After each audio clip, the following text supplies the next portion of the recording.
രാഹുൽ മാങ്കൂട്ടത്തിലിന്റെ രാജ്യസാധ്യത തള്ളാതെ AICC general secretary K C. Venugopal വളരെ ഗൌരവമേറിയ വിഷയമാണിത്. വൈകാതെ തന്നെ പാർട്ടി തീരുമാനം എല്ലാവരെയും അറിയിക്കും. താൻ പറയുന്നതിൽ എല്ലാം ഉണ്ടെന്നും കെ.സി. വേണുഗോപാൽ പ്രതികരിച്ചു.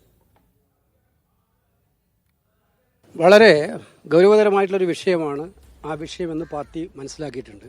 ഈ വിഷയത്തിൽ ഏറ്റവും ശക്തമായ നടപടി പാർട്ടി 24 മണിക്കൂറിനകം എടുത്തിട്ടുണ്ട്. അദ്ദേഹത്തിൻ്റെ യൂത്ത് കോൺഗ്രസ് പ്രസിഡന്റ്ഷിപ്പ് സ്ഥാനത്തു നിന്നും അദ്ദേഹം മാറി നിൽക്കേണ്ട സാഹചര്യം ഉണ്ടാക്കിയിട്ടുണ്ട്.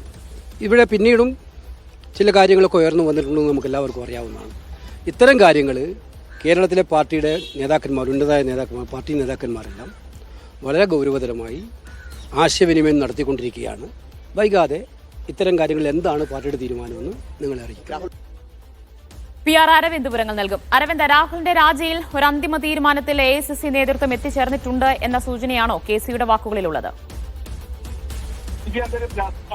രാജ്യസാധ്യത കെ.സി. വേണുഗോപാൽ തള്ളിക്കളയുന്നില്ല. വിഷയം വളരെ ഗൗരവമേറിയത് തന്നെയാണ് സംഘടനാകാരി ജനറൽ സെക്രട്ടറി ഇപ്പോൾ വ്യക്തമാക്കിയിരിക്കുന്നത്. കേരളത്തിലെ നേതാക്കൾ ഇത് പരസ്പരം പരിശോധിച്ചു വരികയാണ്. അവർ എല്ലാ നേതാക്കളുമായി ആശയവിനിമയം നടത്തുകയാണെന്ന് തന്നെ കെ.സി. വേണുഗോപാൽ വ്യക്തമാക്കുന്നു. സംസ്ഥാന നേതൃത്വത്തിന്റെ തീരുമാനം എന്ത് തന്നെയാണോ അത് തന്നെയായിരിക്കും ഹൈക്കമാൻഡിന്റെ തീരുമാനമെന്ന് തന്നെയാണ് കെ.സി. വേണുഗോപാലിന്റെ വാക്കുകളിൽ നിന്ന് നമുക്ക് മനസ്സിലാക്കാൻ സാധിക്കുന്നത്. താൻ പറയുന്നതിൽ എല്ലാം ഉണ്ടെന്ന് തന്നെ കെ.സി. വേണുഗോപാൽ ചൂണ്ടിക്കാണിക്കുന്നു. വൈകാതെ തന്നെ പാർട്ടിയിൽ ഒരു തീരുമാനം ഉണ്ടാകുമെന്ന് കെ.സി. വ്യക്തമാക്കി. നേരത്തെ ഈ ശക്തമായ നടപടി ആരോപണങ്ങൾ ഉയർന്നു വന്നപ്പോൾ തന്നെ 24 മണിക്കൂറിനകം നടപടി എടുത്തിരുന്നു. യൂത്ത് കോൺഗ്രസ് അധ്യക്ഷ സ്ഥാനത്ത് നിന്ന് രാഹുൽ മാങ്കൂട്ടം രാജിവെച്ചത്. പക്ഷേ ഇപ്പോൾ കാര്യങ്ങൾ മാറി മറിഞ്ഞിരിക്കുകയാണ്. കൂടുതൽ കാര്യങ്ങളും കൂടുതൽ ആരോപണങ്ങൾ അടക്കം വന്നിരിക്കുന്ന സാഹചര്യം. എന്തായാലും നമുക്കറിയാം, കേരളത്തിലെ നേതാക്കളടക്കം രാഹുലിന്റെ രാജി ഇതിനോടൊപ്പം തന്നെ ആവശ്യപ്പെട്ടു കഴിഞ്ഞു. ആ ഒരു നീക്കത്തിനെയൊക്കെ ഹൈക്കമാൻഡ് കൂടി അംഗീകരിക്കുന്നു എന്ന് തന്നെയാണ് കെ.സി. വേണുഗോപാലിന്റെ വാക്കുകളിൽ നിന്ന് മനസ്സിലാക്കാൻ സാധിക്കുന്നത്.